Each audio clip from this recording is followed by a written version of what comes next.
Vous pouvez être entouré de dizaines de personnes, et pourtant ressentir un vide que personne ne voit.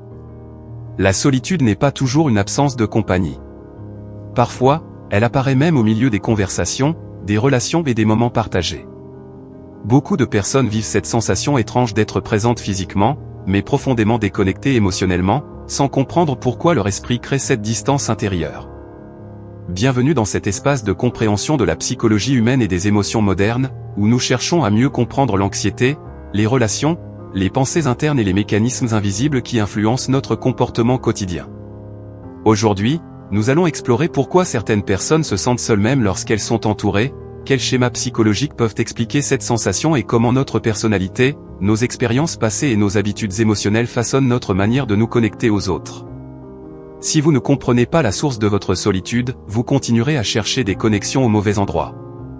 Beaucoup pensent que se sentir seul signifie simplement manquer de personnes autour de soi.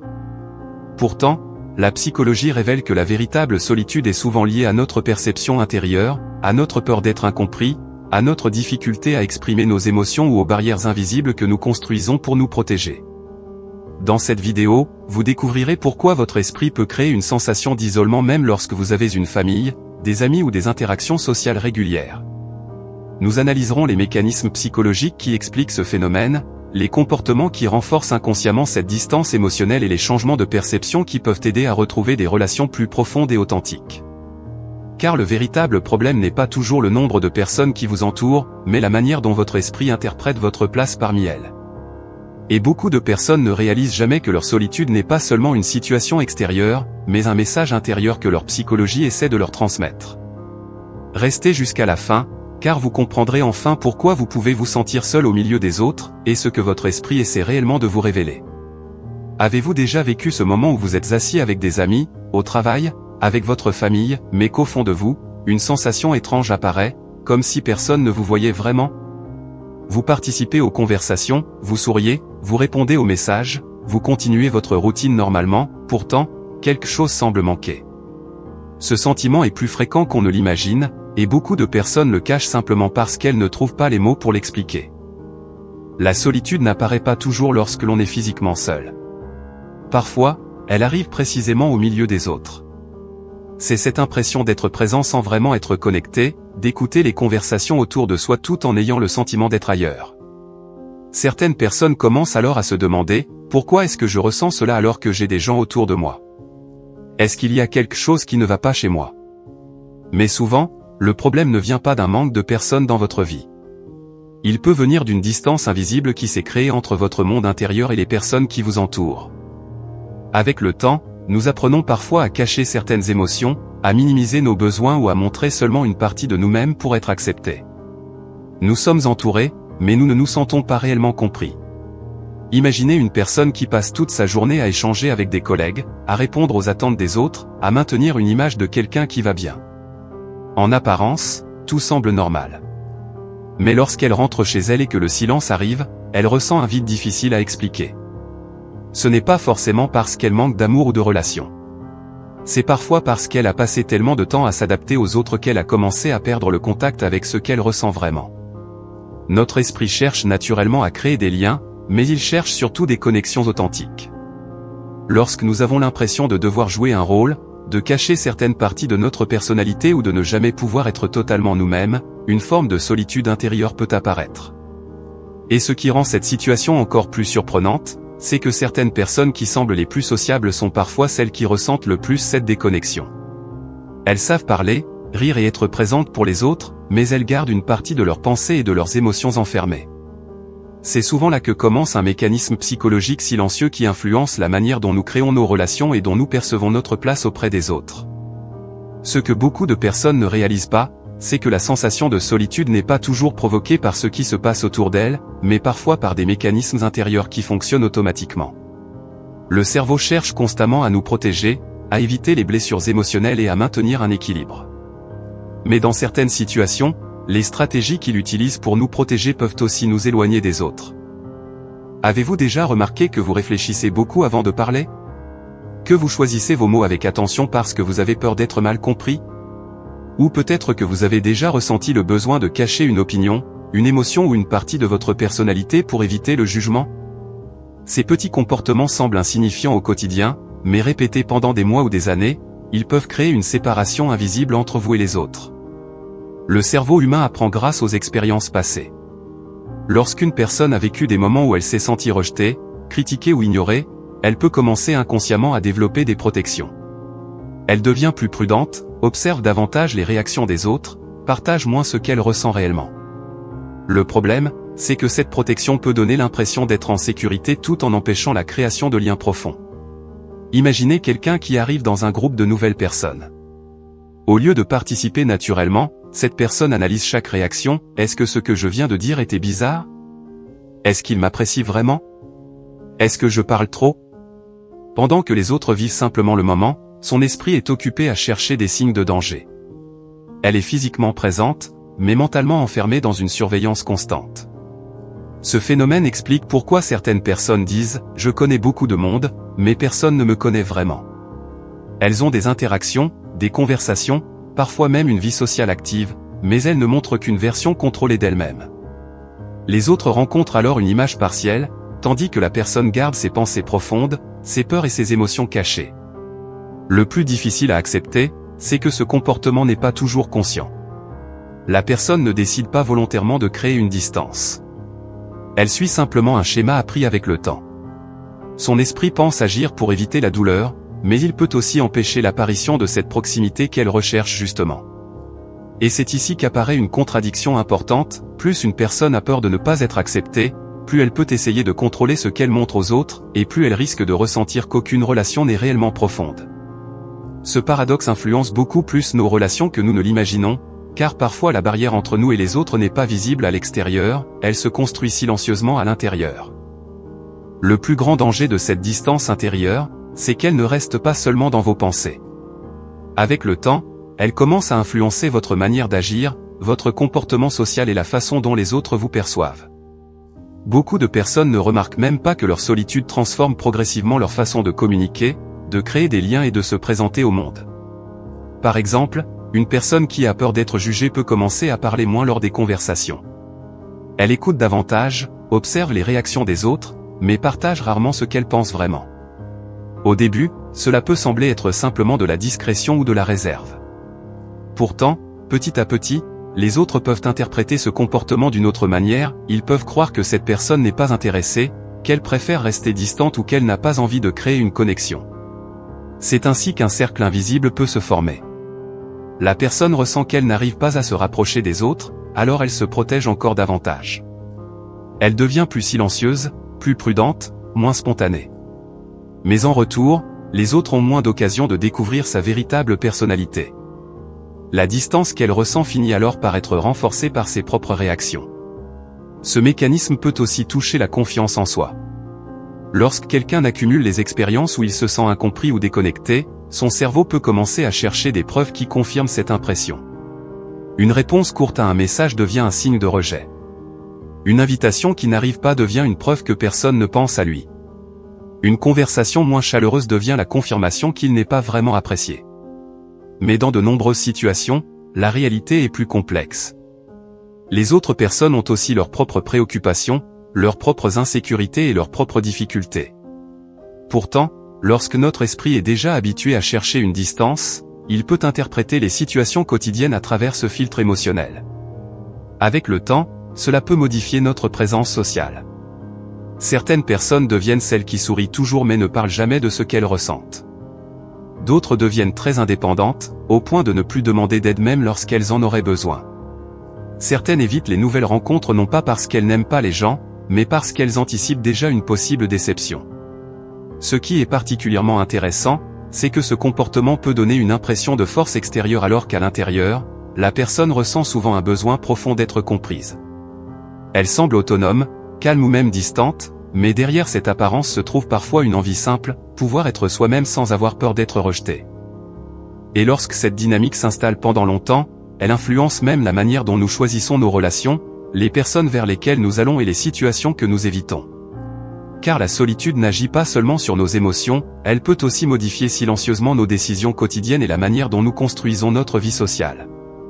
Ce que beaucoup de personnes ignorent, c'est que leur façon actuelle de créer des liens ne commence pas seulement dans le présent. Elle est souvent influencée par une histoire plus ancienne, par des expériences émotionnelles qui ont laissé une trace dans leur manière de voir les relations, la confiance et leur propre valeur auprès des autres.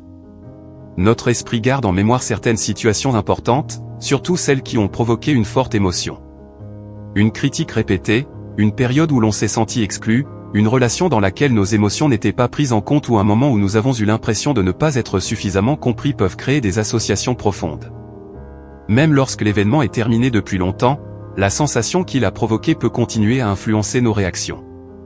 C'est pour cela que certaines personnes ressentent une peur difficile à expliquer lorsqu'elles doivent se rapprocher des autres. Elles peuvent vouloir créer une connexion, mais au moment de montrer une partie plus personnelle d'elles-mêmes, quelque chose les bloque.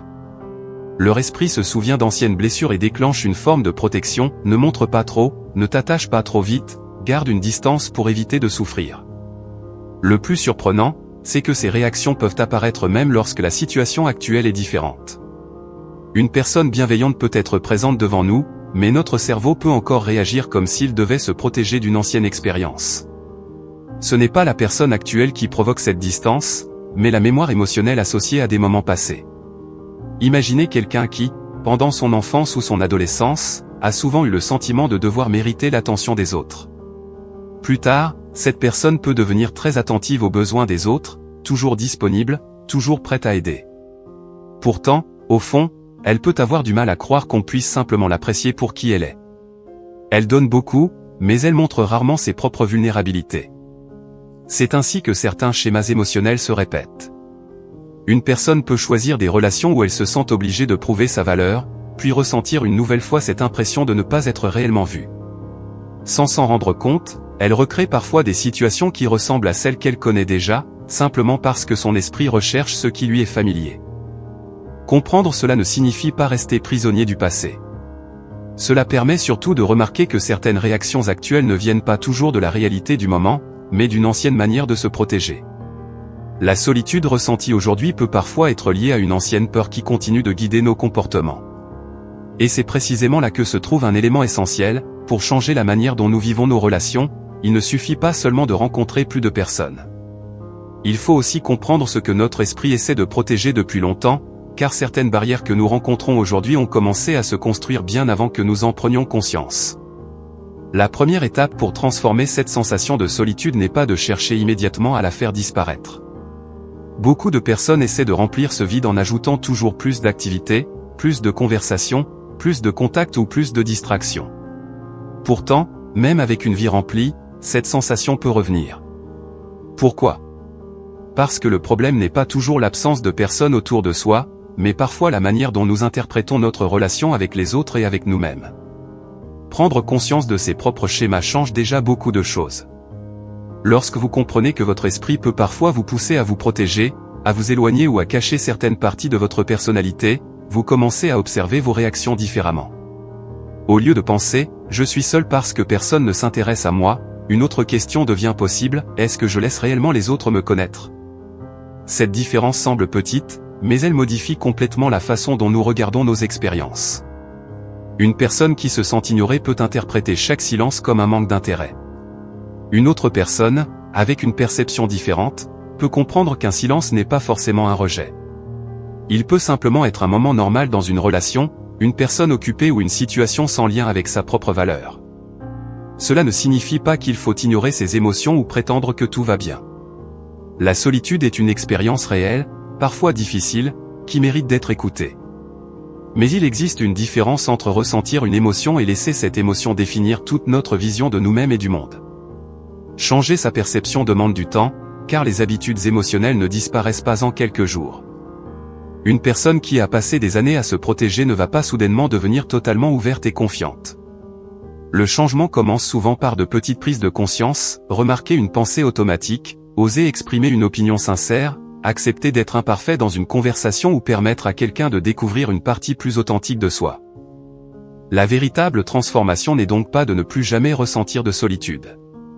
Même les personnes entourées, heureuses et équilibrées peuvent ressentir des moments de déconnexion. La différence est qu'elles ne voient plus cette sensation comme une preuve qu'il y a quelque chose qui ne va pas chez elles. Elles l'utilisent plutôt comme un signal pour mieux comprendre leurs besoins, leurs émotions et leurs relations. Car parfois, la solitude n'est pas uniquement un manque de présence humaine. Elle peut être un message qui révèle une distance entre la personne que nous montrons au monde et la personne que nous sommes réellement à l'intérieur. Et lorsque cette distance commence à diminuer, les relations changent naturellement, parce que la connexion avec les autres commence souvent par la capacité à être véritablement présent avec soi-même. Peut-être que la solitude n'est pas toujours le signe que quelque chose manque dans votre vie. Peut-être qu'elle révèle simplement quelque chose que votre esprit essaie de vous faire remarquer depuis longtemps. Dans un monde où nous sommes constamment connectés, où les messages arrivent en permanence et où les interactions sociales n'ont jamais été aussi nombreuses, il existe pourtant une réalité silencieuse. Beaucoup de personnes ne souffrent pas d'un manque de présence, mais d'un manque de connexion profonde. La question la plus importante n'est donc peut-être pas « Pourquoi personne n'est vraiment là pour moi ?», mais plutôt « Quelle partie de moi reste encore cachée lorsque je suis avec les autres ?» Car parfois, le sentiment d'être seul au milieu des autres ne vient pas d'un vide extérieur. Il vient de cette distance invisible entre ce que nous ressentons intérieurement et ce que nous montrons au monde. Une personne peut être entourée, appréciée, écoutée, et pourtant avoir l'impression qu'une partie essentielle d'elle-même reste inconnue. La psychologie humaine est complexe, car nous ne sommes pas seulement influencés par ce qui nous arrive aujourd'hui. Nous sommes aussi façonnés par les expériences que nous avons vécues, les émotions que nous avons retenues et les protections que nous avons construites avec le temps. Parfois, ce que nous appelons solitude est en réalité le résultat d'une longue adaptation à notre environnement. Et peut-être que le plus grand paradoxe est celui-ci, nous cherchons souvent quelqu'un capable de nous comprendre profondément, alors que nous avons parfois appris à cacher précisément les parties de nous qui pourraient permettre cette compréhension. La solitude n'est donc pas seulement une absence de personnes autour de nous. Elle peut être un espace où notre esprit révèle une histoire plus profonde sur notre manière d'aimer, de faire confiance et d'exister parmi les autres. Parce qu'au fond, être entouré ne signifie pas toujours être connecté. Et être seul ne signifie pas toujours être perdu. Entre ces deux réalités existe un espace invisible, celui où nous découvrons enfin la relation que nous entretenons avec nous-mêmes, et la manière dont elle, si vous êtes resté jusqu'ici, c'est que vous cherchez probablement à mieux comprendre la psychologie humaine et les mécanismes invisibles qui influencent nos émotions, nos relations et notre façon de voir le monde. Dites-moi dans les commentaires, est-ce que vous avez déjà ressenti cette sensation d'être seul même lorsque vous étiez entouré de personnes ? Votre expérience peut aider d'autres personnes à se sentir moins seules face à ce phénomène. Si cette vidéo vous a apporté une nouvelle réflexion, pensez à laisser un j'aime, cela aide énormément la chaîne à continuer de proposer des contenus sur le comportement humain, les émotions et le développement personnel. Abonnez-vous pour ne pas manquer les prochaines vidéos consacrées à la compréhension de l'esprit humain et aux comportements qui influencent notre quotidien. Et avant de partir, regardez également la vidéo qui apparaît sur la carte à l'écran ainsi que notre playlist dédiée à la psychologie et aux émotions. Vous y trouverez d'autres analyses pour mieux comprendre vos pensées, vos réactions et vos relations. Merci d'être resté jusqu'à la fin. À très bientôt pour une nouvelle exploration de la psychologie humaine. Influence toutes les autres.